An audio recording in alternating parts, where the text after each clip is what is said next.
And welcome back to another episode of The Sage. I'm Tiffany and Leyva, and this week we're going to see how the Lynn's Forbes School of Sculpture has adapted to COVID regulations, a Super Bowl preview, and the winning AP Bio COVID vaccine PSA. So sit back, relax, and enjoy this episode of The Sage.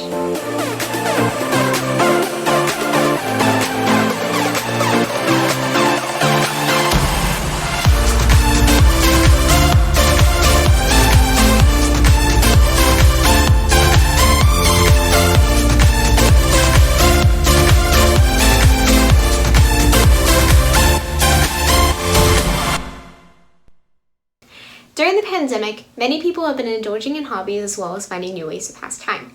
For some, it may come in the form of learning an art, and for others, it may come in the form of taking a lesson.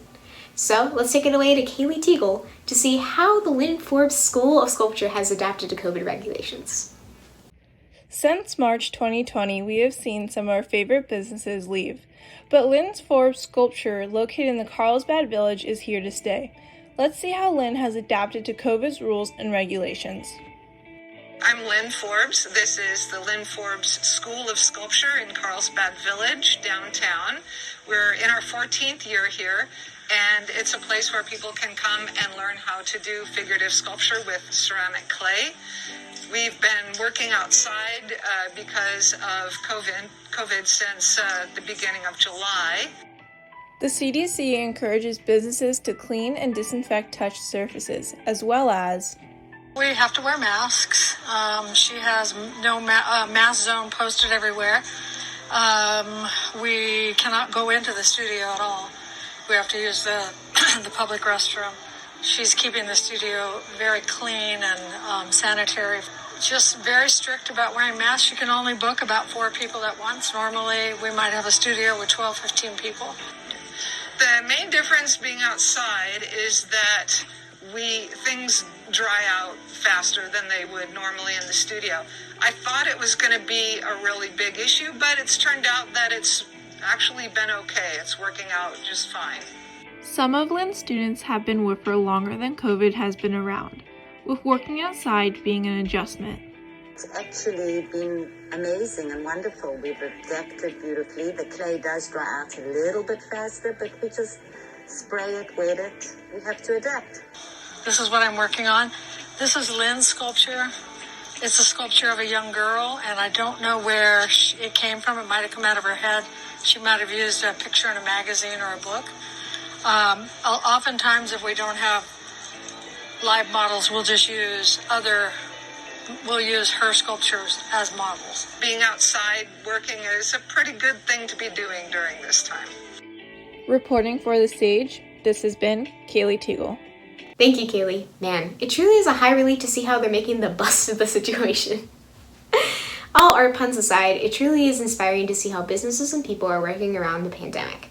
Speaking of which, the Super Bowl is this Sunday. Our sports editor, Cepek, has all the information you need to know about this kickoff this Sunday. Super Bowl 55 is only 5 days away and will feature the Kansas City Chiefs, who are the defending Super Bowl champions, and the Tampa Bay Buccaneers. The game will be played at Raymond James Stadium in Tampa, Florida, which means the Buccaneers will be the first team to play a Super Bowl in their home stadium. The Chiefs had an NFL best 14-2 record in 2020 under the leadership of head coach Andy Reid. In the playoffs, the Chiefs defeated the Cleveland Browns 22-17 in the divisional round and defeated the Buffalo Bills 38-24 in the AFC Championship game to go to the Super Bowl. Statistically, the Chiefs' offense ranked first in the NFL in total yards with 6,653 and sixth in points scored with 473. The Chiefs' defense ranked 11th, allowing 5,733 total yards to opposing teams.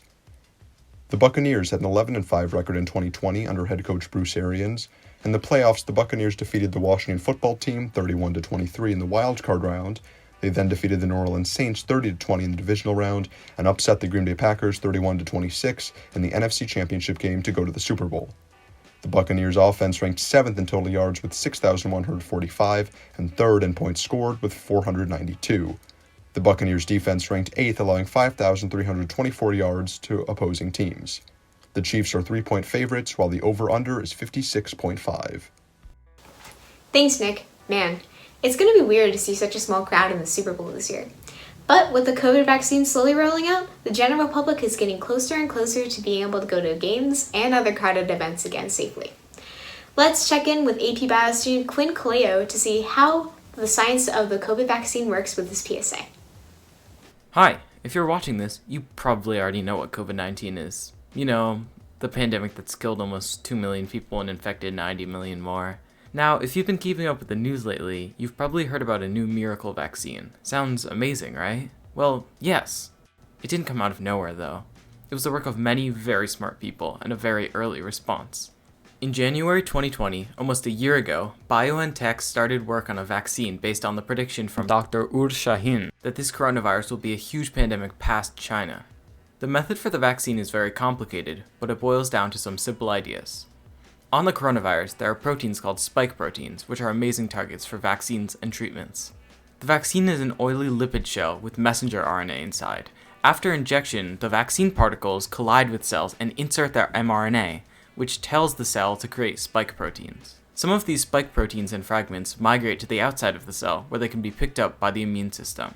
After this cell dies, the spike proteins and fragments are released, and antigen-presenting cells pick them up, giving the fragments to helper T cells, which raise the alarm to create a better response to the virus.